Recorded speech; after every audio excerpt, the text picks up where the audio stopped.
Good evening, welcome to Music View, and tonight I have with me all of Pylon. We're going to be talking to them two at a time, and I'll only let you introduce yourselves because I don't want to attempt to.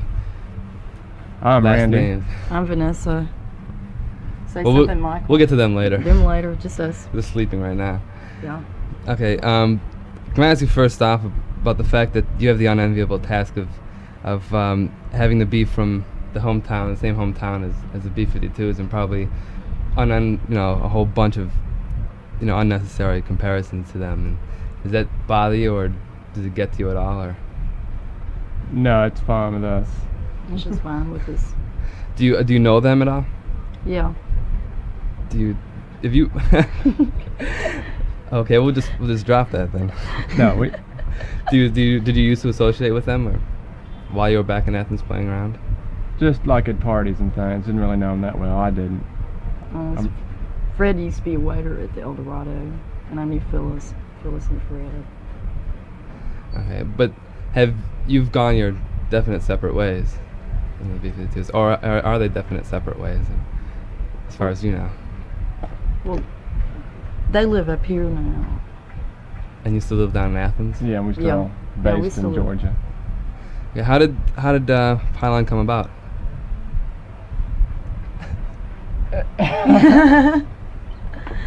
It must have started somehow. It's a Sunday and it's too early, and Oh, he started it. Randy it's just started that the it. Bees were starting to get popular, and they weren't in Athens hardly ever. And we were after seeing live bands, in people's houses perform in apartments. It was like, who can go back to listening to records? So me and Michael decided to try to get something going. And had you ever played in any bands before, or did you just start playing instruments at that time? Just decided to start playing instruments then. And how long did it take before Cool came out? That was, let's see, Came out about 7 months, they say. 6 months. 6 months. And that was probably one of the biggest independent hits of last year. I don't know if you realized that or not, but up here in New York, it definitely was one of the biggest hits of last year. How did that feel? That was That real neat, success. just considering that we're going to have 2 other songs going to be on that record. And at the last minute, we switched to Cool and Dub, which were brand new songs. And if we didn't make that decision, we wouldn't be here today. What else is going to be on the record? It was going to be Human Body and Feast of My Heart, but those were like really long versions then. Not like on the record, the LP. Were you walking into clubs and hearing your record like being played by the DJs and so forth? Were you traveling around the country at that time, last year? Yeah, just up to here. Up to here, the I-95 tour, up to the northeast and back down home. How did you get signed to Armageddon Records? They have one guy working over here, and he heard the 45, and he wanted just to put that out on a 12-inch EP with maybe 2 other songs. And then it got to the point where he decided he could do an album just as well, and we had more material after the discussion. How was it like working with Armageddon Records? Because they're a unique record label, and Oh, it was great when we went to England. We got the full treatment, road managers, and they took care of the equipment. It was like being a real band. okay, why don't we right off go to a song, and from the album Gyrate. And we're back. We're back, still talking with Pylon, but we have 2 different members. Why don't you guys? Who are we talking to now? My name's Michael, I'm Curtis. and I'm the one with the cold. I'm the one with the drums. All right, so now that you've recorded with Armageddon, as we found out from these guys over here, and did you leave England right away, or did they have you tour in England? We toured for 3 weeks over there from December 1st through the 22nd, somewhere around in there. And it was pretty much a whirlwind tour, but it went real well. How did the press treat you? The press treated us better than everybody put together. I mean, we came out with some real good press reviews after we left, which was kind of surprising because everything was so last minute.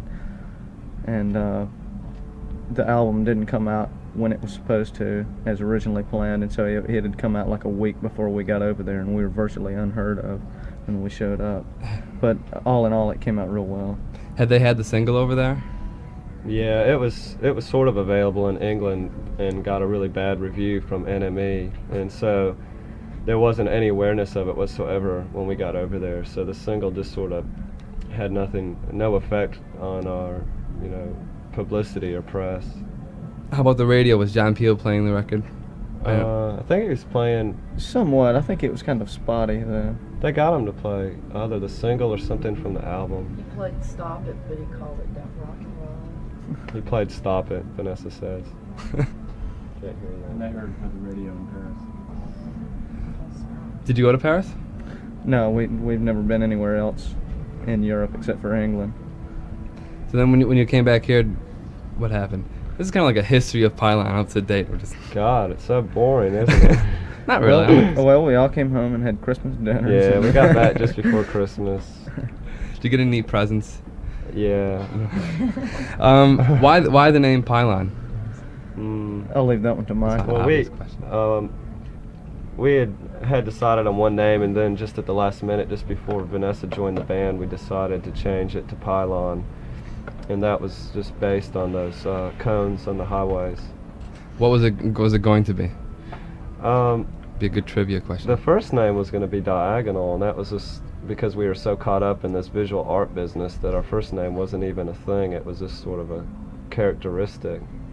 Diagonal. Were you artists before you were? Yeah, all four of us were in art school. That's where we met, at the University of Georgia. That's why we were all in Athens, was to go to school. Oh, you went. You didn't grow up in Athens. You just went No, to school I there. don't We're think- all from elsewhere. Vanessa's the closest one to Athens. She's from a town called Tequila, which is about population 300 or 400 or something. I'm exaggerating. It's not that bad. So where are you all based now? You. Athens. That's where we all live now. Okay. All right. So can we now talk about the album Gyrate and how it has been doing so far here in America? I don't know, exactly how well it's been doing.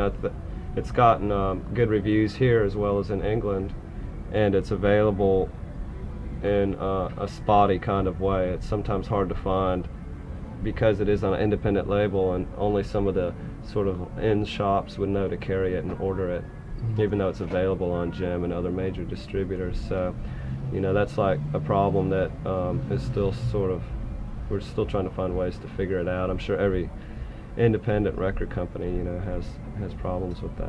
When did you get picked up by an American label, by DB Records? Well, they were the ones that did our single. Yeah, it was pretty much a package deal between them and Armageddon. Armageddon had originally inquired of doing just a single or an EP in England.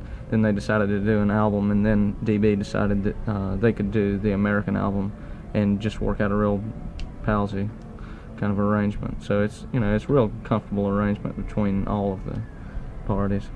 Well, Feast on My Heart's been a pretty big hit off the album, hasn't it? It varies from city to city. I guess that one is sort of popular, especially because it's got this real rock sound.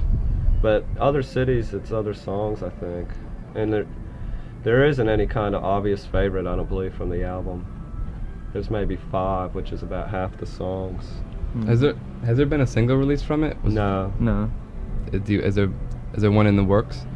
Well, I don't know. I never thought it made sense to release a song on a single that was already on an album, because I always thought of it from the consumer's point of view. But I guess for the radio world, that's one of the reasons why, or the only reason why it's done. And you can never underestimate the consumer either. They probably would go out and buy the Why should they do single. that? I mean, we were thinking of putting out a new record maybe that we would do this summer that would be not an album but something shorter. But it would have new material on it. All right, let's go to hear another song from the album. And you wanted to hear Danger. Why did you want to hear that?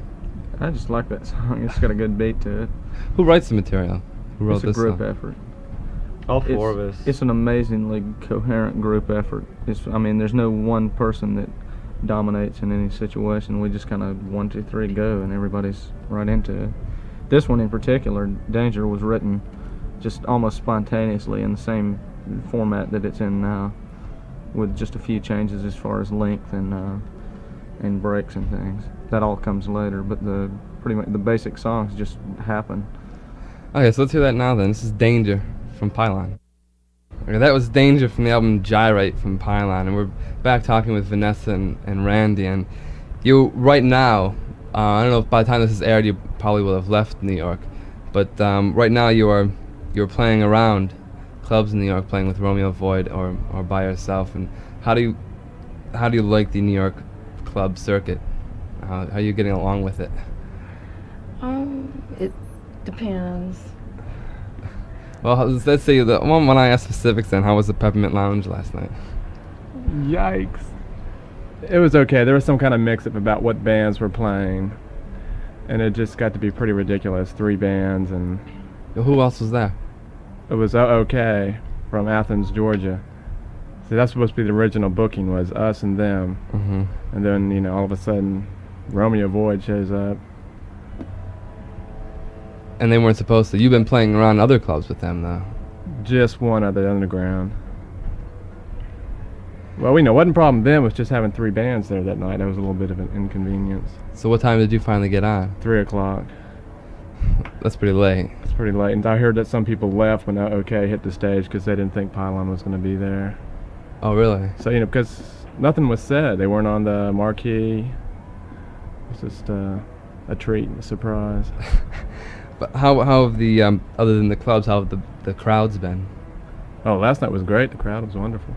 Then you're gonna leave New York Wednesday, and then you're taking off. Are you going to play more dates, or are you just going back I'm home? gonna play Boston, and before all this, we were in the Midwest and Canada with the Gang of 4. With the gang, how'd you go over in the Midwest? Real good. People knew the songs. I was real surprised. They'd ask for a Piece to My Heart and Stop It. That's why the Gang of 4?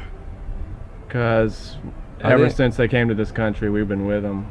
We played their first date that they played in America, and we got to get along real well.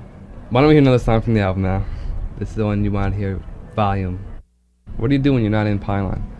Oh, well, I don't do anything really. I don't have a job. Pylon pays, for my living expenses. So basically, I just get up and decide what I want to do, and then do it every day. This is Michael again, by the way. Yeah. People. Oh, and Curtis goes to work every day. I have a reconstruction job in Athens where it's just like construction, except instead of building things up, we tear things down.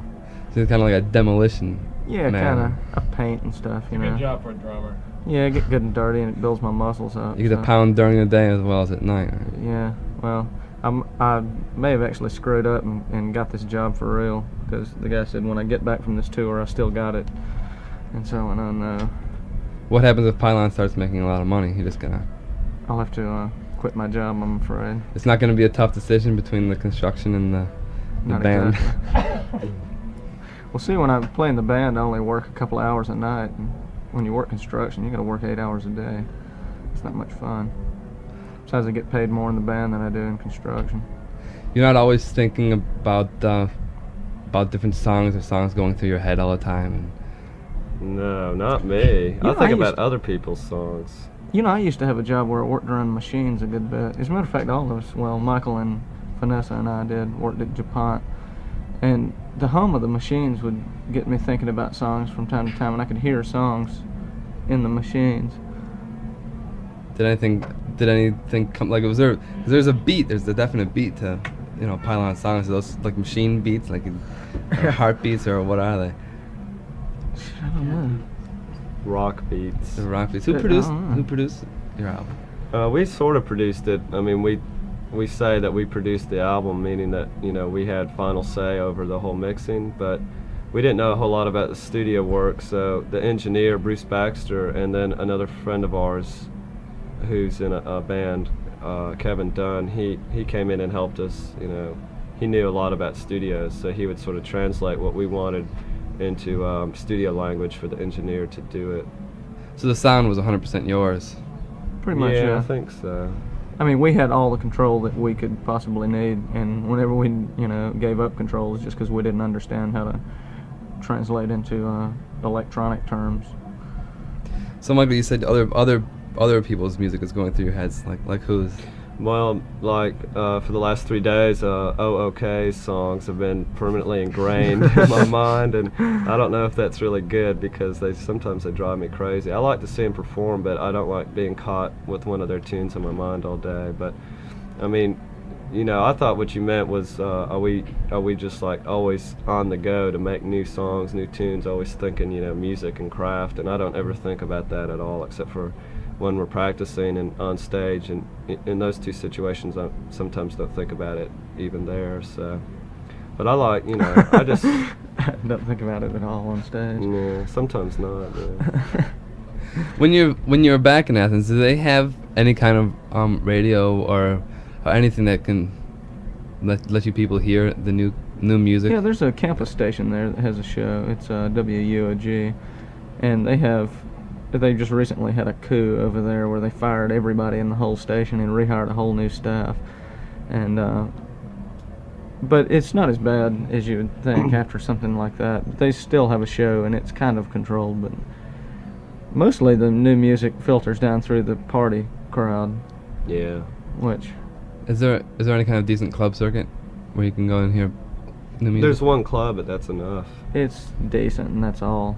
It's nothing phenomenal. Hey, we have one. We got a lot of good parties. Is that where the parties are, at the club or at people's Yeah, houses? people's houses. What That's kind where of- all the bands used to play, is in kitchens and living rooms and back porches and things. That's where you started, right? And Yeah. outside, Yeah. some bands. What kind? Just out of curiosity, what kind of a club is it? Is it like? Could you compare it to any club here? No, it wouldn't even make it with any clubs here. It's a southern. It used to be kind of a hippie hangout. It's like a years college ago. club, just a college joint. And it's real woodsy, plantsy with some, decorations and things. Yeah, it used to just be classical guitar and folk and some jazz, and then slowly they started booking in rock, and it was all southern like rock boogie, and then our band started coming along, and we needed a place to play, and they'd let us play on weekdays, you know. And then the crowd starts getting bigger and bigger for the new bands and the new music, and it's like the whole image of the club is sort of shifting over towards that now. Is there any new material for Pylon? Yeah, we were working on about 3 or 4 songs we really liked before we came up here. When we should have been practicing our songs, you know, for this trip, we were writing new ones, and we didn't get any of them finished in time to play them. And we also didn't really practice hardly at all. We have about 3 completed songs that aren't on the record that we play live. Yeah, I'm I just guess more it's excited fair. about the ones that... Yeah, we have some brand new ones they're just fragments right now. They're loads of fun. Brand spanking new tunes. Do Uh-huh. you play them like when someone loses a guitar string or something, and just everybody else starts playing this? Yeah, that's the way they start out. Pretty much, yeah. That's how we practice. I mean, that's how they originate in practice. We haven't got the balls to do that live yet. Oh, yeah. Oh, I see what you mean. No, finally we've got spare guitars now, so... Oh, you do. Yeah, we're almost getting professional. We've cut down the time between songs and everything. Okay, so it has been fun. I've been talking with Curtis and Michael and Randy and Vanessa over here of Pylon, and I hope you've enjoyed this interview. This has been Music View, WNYU. Bye. Bye.